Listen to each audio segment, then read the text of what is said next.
Ada tempat-tempat yang tak hanya dibangun oleh tangan manusia, tapi juga oleh waktu, mimpi, dan peradaban. Disinilah, di balik reruntuhan ini, kita menemukan kisah tentang kejayaan yang pernah berdiri megah. Selamat datang di Keraton Surosoan.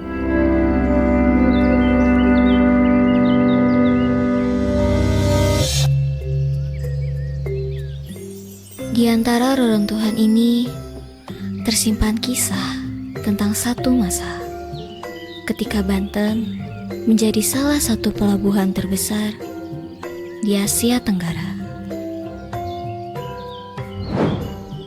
Keraton Surosoan, saksi bisu kejayaan Kesultanan Banten pada abad ke-16. Bukan hanya istana untuk para sultan, tapi juga pusat pertemuan, diplomasi, perdagangan, dan peradaban. Hari ini kita menelusuri jejak-jejak itu, membiarkan batu, angin, dan cahaya menceritakan kisahnya sendiri.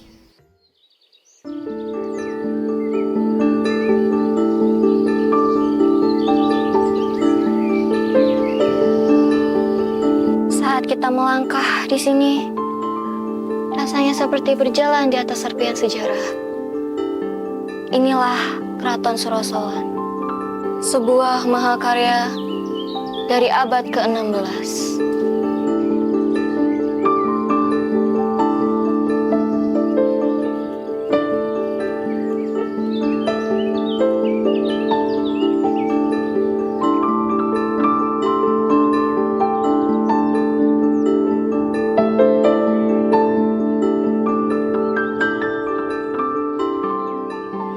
Gerbang ini dulu menjadi pintu masuk bagi utusan dagang dari berbagai negeri, dari Asia hingga Eropa. Tak hanya pusat pemerintahan, Keraton Surosoan juga menjadi pusat budaya dan perdagangan.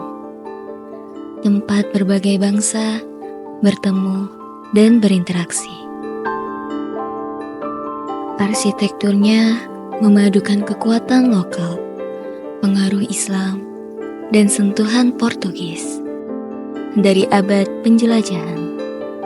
Setiap detailnya berbicara tentang persilangan budaya yang kaya. Bayangkan, di sini pernah ada aula megah. Sultan memimpin musyawarah. Para pedagang dari Persia, Cina, Arab berbaur dengan masyarakat setempat. Ini hanya angin yang menjadi saksi. Tapi kalau kita mendengarkan dengan hati, seolah riuhnya masa lalu masih menggema di antara bebatuan ini.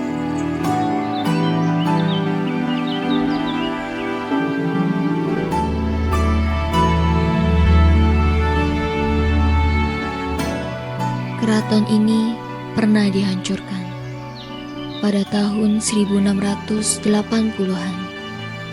Tapi bahkan kehancuran tak mampu menghapus kenangan tentang kejayaan Banten. Dari retakan-retakan ini, kita belajar tentang keteguhan, tentang bagaimana sebuah peradaban meninggalkan jejak untuk dikenal, bukan dilupakan. Untuk memahami masa depan, terkadang kita harus lebih dahulu memahami masa lalu. Keraton ini mungkin kini hanya serpihan batu,